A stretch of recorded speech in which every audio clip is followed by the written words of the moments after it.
নমঃ শিবায় তো নমঃ শিবায়। বীরভূম হলো এক কালীক্ষেত্র। এই প্রাণের শহরে রয়েছে এত কালী মন্দির এবং এত অজানা রহস্য এবং জাগ্রত মন্দির, যা আমাদের প্রভাবিত করে প্রত্যেকটি মানুষকে। আজ সেই মন্দির খুঁজতে খুঁজতে চলে এসেছি এক অনুন্নত এক মন্দিরে, যেখানে মা একসাথে দুর্গা এবং অন্নপূর্ণা, যা ভরদ্বাজ মুনির দ্বারা প্রতিষ্ঠিত। এই দেবী থাকেন এক নিরালায়। নমস্কার বন্ধুরা, আমি কৌশিক আছি আপনাদের সাথে আজকের প্রতিবেদন নিয়ে নিম্ববাসিনী কালী মন্দির, যা বেহিরা গ্রামে অবস্থিত। বীরভূমের কালীক্ষেত্রগুলির মধ্যে অন্যতম সিউড়ি শহর থেকে কিছুটা দূরে পুরন্দরপুরের কাছে বেহিরা কালীতলা। এই কালী মন্দির ঘিরে রয়েছে অজানা প্রচুর রহস্য। প্রত্যেক বছর কালী পূজার আমাবস্যায় ভক্তের ঢল নামে এখানে। জঙ্গলের ভেতরে নিরিবিলি অঞ্চলে এই কালী পুজো হয়ে আসছে বছর বছর ধরে। এই মন্দিরের কালী নিম্ববাসিনী কালী নামে গোটা বীরভূমের মানুষের কাছে পরিচিত। এই নিম্ববাসিনী মায়ের এক বৈশিষ্ট্য আছে।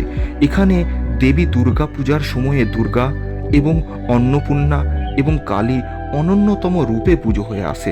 প্রত্যেকটি পুজোর সময় সেই মূর্তিতেই পুজো হয়। পুরন্দরপুরের এই বেহিরা কালী মন্দির সম্পর্কে রয়েছে নানা রহস্য। কথিত আছে কয়েক শতাব্দী আগে অষ্টাবক্র মুনি দেবী অন্নপূর্ণাকে সঙ্গে নিয়ে কাশী থেকে বক্রেশ্বরের দিকে রওনা হয়েছিলেন এই বক্রেশ্বরের নদীর পথে। তার উদ্দেশ্য ছিল বক্রেশ্বর গিয়ে এই দেবীকে প্রতিষ্ঠা করা। কিন্তু যাত্রাপথে বর্তমান পুরন্দরপুর বেহিরা গ্রামের কাছে বক্রেশ্বর নদীতে নৌকা আটকে যায় জলের অভাবে। সেই সময়ে সেখানে তপস্যা করছিলেন ভরদ্বাজ মুনি। তিনি অষ্টাবক্র মুনির কাছ থেকে অন্নপূর্ণা দেবীকে উদ্ধার করে এই স্থানে নিম গাছের তলায় দেবীকে প্রতিষ্ঠা করেন। আর সেই থেকেই চলে আসছে এই দেবীর আরাধনা। ভরদ্বাজ মুনি এবং অষ্টবক্র মুনির হাতে সেখানে মহাদেবের দুটি মন্দির রয়েছে দুটি শিবলিঙ্গ। মন্দিরের ভেতরে রয়েছে সেই ঐতিহ্যবাহী নিম গাছটি। এছাড়াও রয়েছে কিছু সমাধিস্থল এবং একটি আশ্রম। এই মন্দির প্রাঙ্গণে আজও জঙ্গলে ঢাকা নিরিবিলি এক পরিবেশ, যেন অনেক কোণে অনেক জঙ্গলের ভেতরে আধিষ্ঠিত এক পুরাতন মা। এখানে তার মৃন্ময়ী রূপ দেখা যায়। পরনে তার বেনারসি শাড়ি, নাকে নথ। এখানে দেবীর সঙ্গে কিন্তু মহাদেবকে দেখা যায় না। এর পিছনে কিছু রহস্য লুকিয়ে আছে।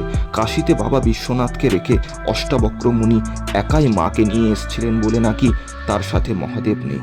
তবে তিনি না থাকলেও পাশে রয়েছে একটি শিবলিঙ্গ। এই দেবীর মূর্তি প্রতিষ্ঠিত আছে মন্দিরের এক কোণে। এই মায়ের মৃন্ময়ী রূপ এবং অদ্ভুত আকর্ষণীয় প্রশান্ত মুখমণ্ডল প্রত্যেকটি ভক্তের মনে একটি শান্তি প্রদান করে। নমঃ শিবায় তো নমঃ শিবায়।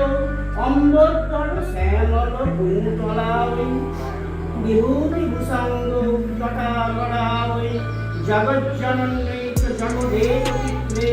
নমঃ শিবায় তো নমঃ শিবায়। সদা শিবানাং পরিভূষণায় সদা পরিভূষণায় সমন্বিতায় তো শিবন্বিতায়। নমঃ শিবায় তো নমঃ শিবায়। এই শঙ্করাচার্যকৃত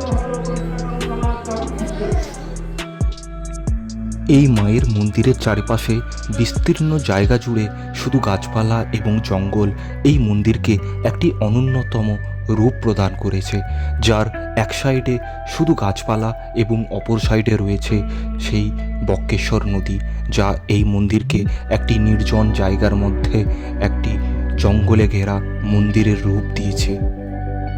বন্ধুরা, এই মন্দিরটি দর্শন করার জন্য আপনাদের আসতে হবে বোলপুর সিউড়ি রোডে পুরন্দরপুর গ্রামের কাছে একটি গ্রাম, যার নাম বেহিরা। এই গ্রামে জঙ্গলের মধ্যে অবস্থিত এই মন্দির।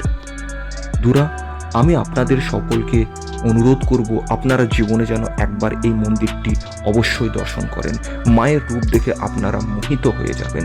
এই রূপে এবং এই মায়ের কাছে আপনারা যা চাইবেন তার মনস্কামনা অবশ্যই পূরণ হবে, যদি সে সৎ মনে সেই মাকে ডাকতে পারে। বন্ধুরা, আজকে এই প্রতিবেদনটি এখানেই সমাপ্ত করছি।